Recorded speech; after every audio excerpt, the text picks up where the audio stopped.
Hello दोस्तों, welcome हो गया हमारे यूट्यूब चैनल कॉकटेल वीडियो में।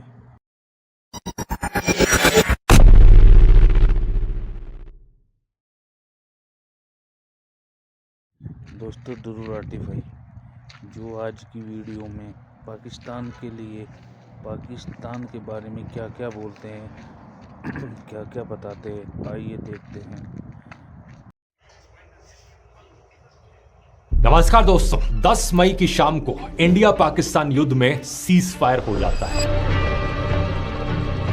फॉरेन सेक्रेटरी विक्रम मिस्री बताते हैं कि पाकिस्तान के डीजीएमओ यानी director general of military operations ने हमारे देश के डीजीएमओ को 3:35 पर कॉल किया था। इस कॉल पर दोनों साइड सहमति जताते हैं कि शाम के 5 बजे से लैंड, एयर, सी हर जगह से फायरिंग और मिलिट्री एक्शन को रोक दिया जाएगा और एक सीज फायर हो जाएगा। लेकिन पब्लिक को इसके बारे में सबसे पहले डोनाल्ड ट्रंप की सोशल मीडिया पोस्ट के थ्रू पता चलता है। ट्रंप कहते हैं कि रात भर टॉक्स चली जिन्हें अमेरिका ने मीडिएट किया और उसके बाद इंडिया और Pakistan full and immediate cease fire के लिए तैयार हो गए। लेकिन इसके कुछ ही घंटे बाद ही पाकिस्तान ने सीज फायर वायलेशंस करने शुरू कर दी। पाकिस्तानी हारे तो पलट के एक बार फिर आता है। यहां पर एग्जैक्टली क्या हुआ इस चीज पर रिपोर्ट्स अभी क्लियर नहीं है, लेकिन एक चीज क्लियर जरूर है, पाकिस्तान की आर्मी और पाकिस्तान की सरकार पर भरोसा करना बहुत मुश्किल है। सालों से जिस पाकिस्तानी सियासत ने अपनी जमीन पर आतंकवाद को सपोर्ट किया है, स्पॉन्सर किया है,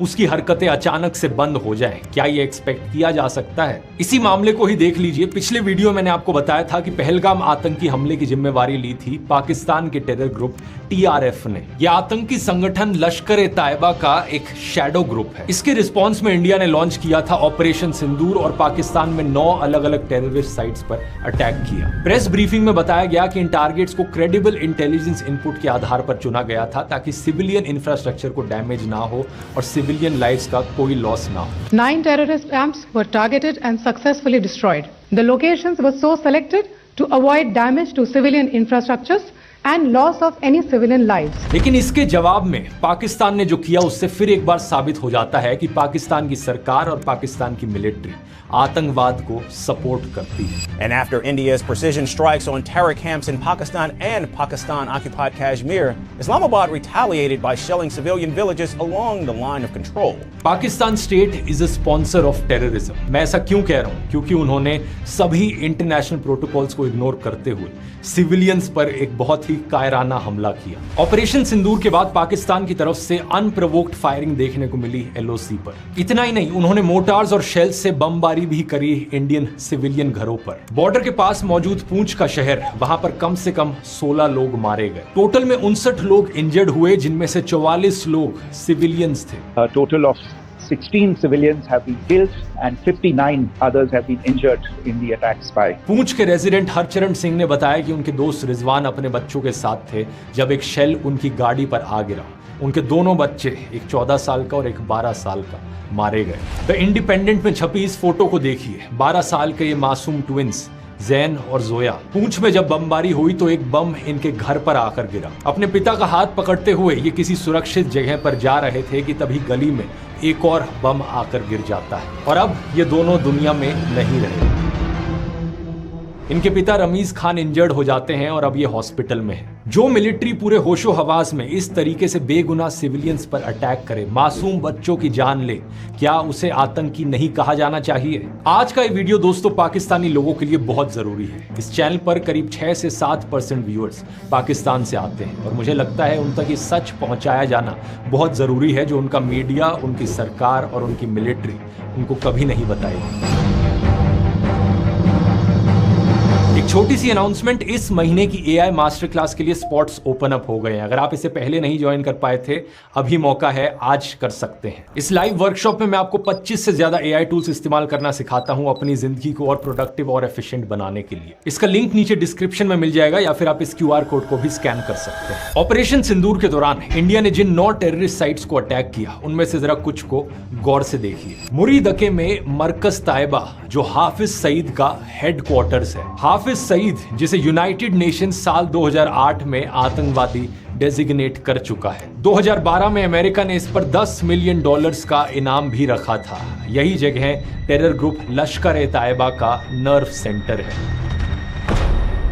दूसरी जगह जिसे टारगेट किया गया, मरकज सुभान अल्लाह, ये मसूद अजहर का बेस है। इसे भी साल 2019 में यूनाइटेड नेशंस ने टेररिस्ट की लिस्ट में डाला था। ये जगह इसके आतंकी संगठन जैश ए मोहम्मद का हेडक्वार्टर्स है। तीसरी साइट मुजफ्फराबाद का साइदना बिलाल कैंप, लश्कर और जैश के रिक्रूट्स को यहाँ ट्रेनिंग दी जाती है। और कौन देता है ये training?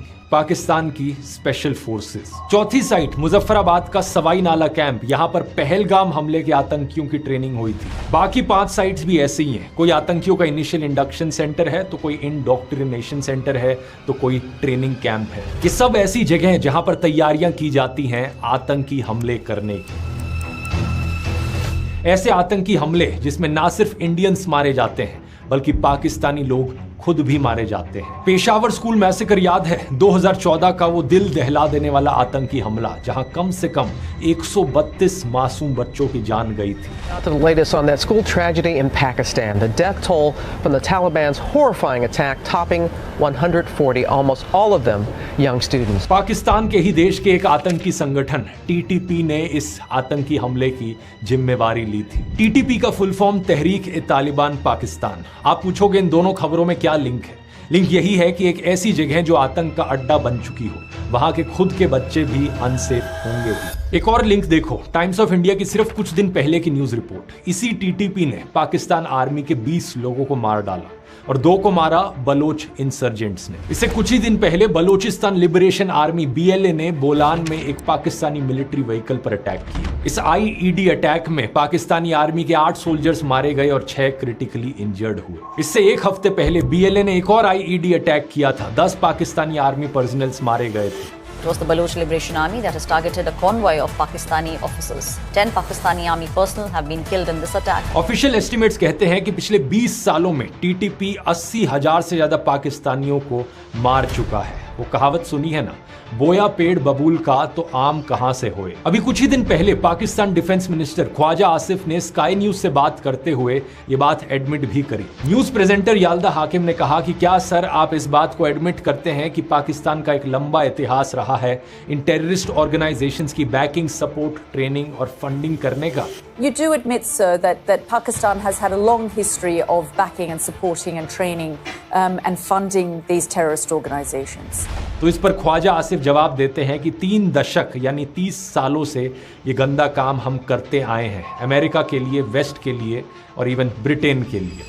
Well, we have been doing this dirty work for United States for about 3 decades, and West, including Britain. उन्होंने कहा कि ये गलती थी और इसी वजह से हमने सफर किया है। That was a mistake, and we suffered for that. मार्च 2019 में farmer Pakistani prime minister Imran Khan ने भी इस बात को एडमिट किया था। उन्होंने कहा था कि ये जिहादी आउटफिट्स तब से एग्जिस्ट कर रहे हैं जब अफगानिस्तान में सोवियट्स के खिलाफ US लेड अफगान वॉर हुई थी और वो दशकों से यहाँ ऑपरेट कर रहे हैं। पहले की गलती तो इमरान खान ने मान ली थी, लेकिन अभी की सच्चाई एडमिट नहीं करी। ये कहा कि पाकिस्तान अब ऐसे सभी जिहादी ग्रुप्स को बंद कर चुका है, उनके लिए कोई जगह नहीं। ख्वाजा आसिफ ने भी इसी तरीके से पहले की गलती तो मान ली, लेकिन अभी की बात पर डिनाइल मोड एक्टिव हो गया। स्काई न्यूज के एंकर ने जब पूछा कि पाकिस्तानी आतंकी संगठन TRF ने पहलगाम आतंकी हमले की जिम्मेवारी ली है, ये लश्कर-ए-तैयबा का ऑफशूट है। You're talking about an offshoot of Lashkar-e-Taiba. इस पर उन्होंने जवाब दिया कि अब तो लश्कर-ए-तैयबा ही पाकिस्तान में एग्जिस्ट नहीं करता, एक्सटिंक्ट हो चुका है। Let me tell you, Lashkar-e-Taiba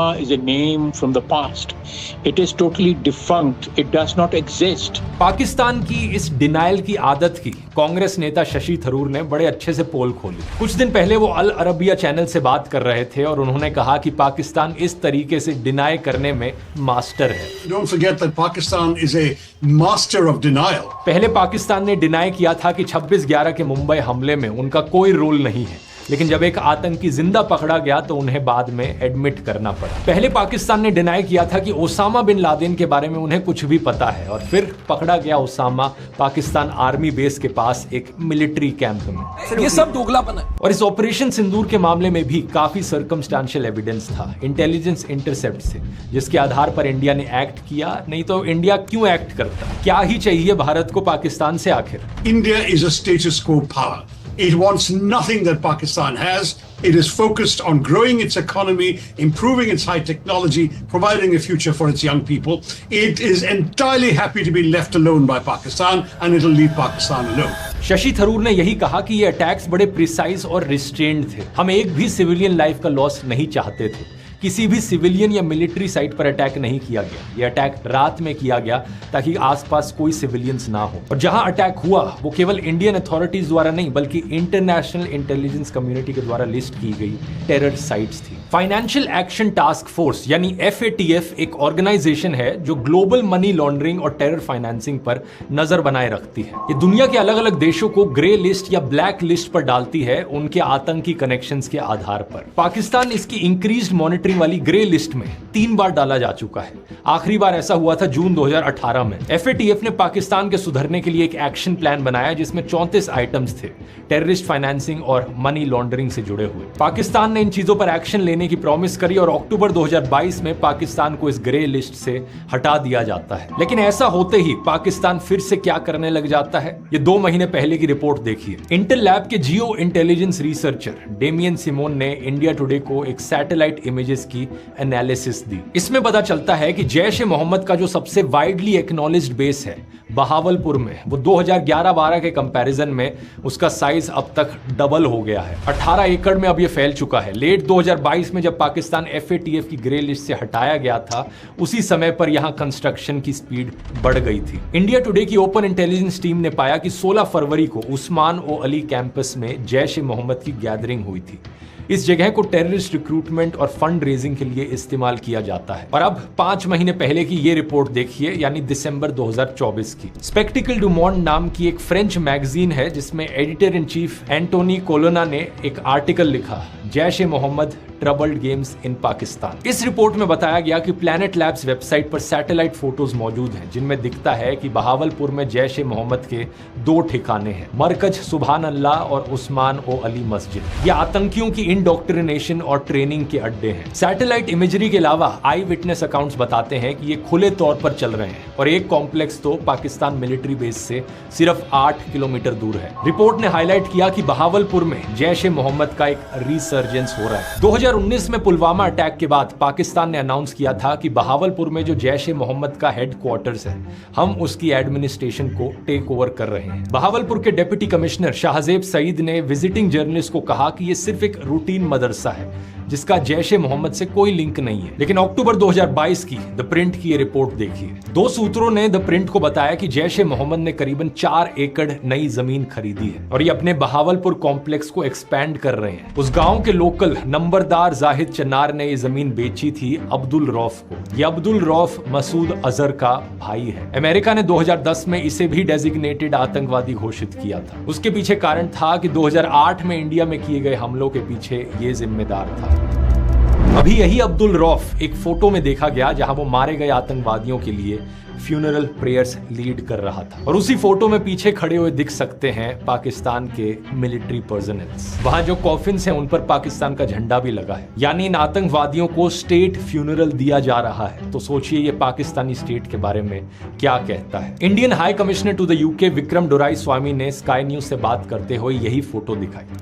foreign secretary Vikram Misri ने भी ये फोटो दिखाई। इससे ज्यादा और क्या एविडेंस चाहिए। द प्रिंट के हाथ लगी जैश ए मोहम्मद की एक चिल्ड्रंस मैगजीन जिसका टाइटल था मुसलमान बच्चे। इसमें देखा गया कि वहां मदरसे में पढ़ने वाले 600 बच्चों को कैसे जिहाद को सपोर्ट करने के लिए कहा जा रहा है। नवंबर 2022 में द प्रिंट को ऐसे फोटोज और वीडियोस मिले जिनमें देखा गया कि उस साल जो जमीन एक्वायर की गई वहां जैश ए मोहम्मद ने कंस्ट्रक्शन की शुरुआत कर दी थी। इन सब चीजों से आप देख सकते हैं कि जो शशि थरूर ने बात कही थी वो 100% सच थी। These are extremely well-known terror bases, the headquarters of the Jaish-e-Mohammed in Bahawalpur and the headquarters of the Lashkar-e-Taiba in Muridke. These are not innocent places. जहां इंडिया ने अटैक किया था बहावलपुर की साइट पर, वो एक वेल नोन टेररिस्ट साइट थी। 3 जनवरी 2022 को जैश ए मोहम्मद ने पीओके में एक पब्लिक गैदरिंग की। दिसंबर 2021 में जो श्रीनगर पुलिस पर आतंकी हमला हुआ था, उन्होंने इसकी रिस्पॉन्सिबिलिटी क्लेम की और फ्यूचर टेररिस्ट ऑपरेशंस के लिए फंड रेज की।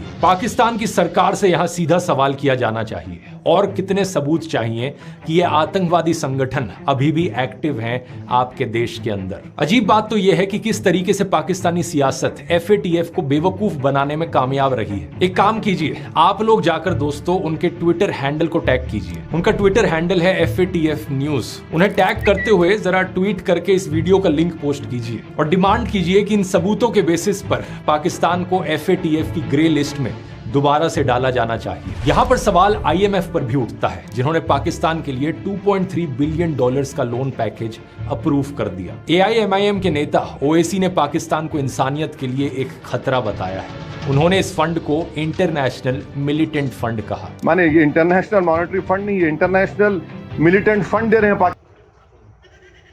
दोस्तों, ध्रुव राठी भाई की वीडियो कैसी लगी कमेंट में बताइए।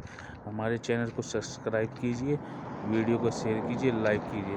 दोस्तों, अगर आप ऐसी वीडियो और देखना चाहते तो प्लीज़ हमारे चैनल को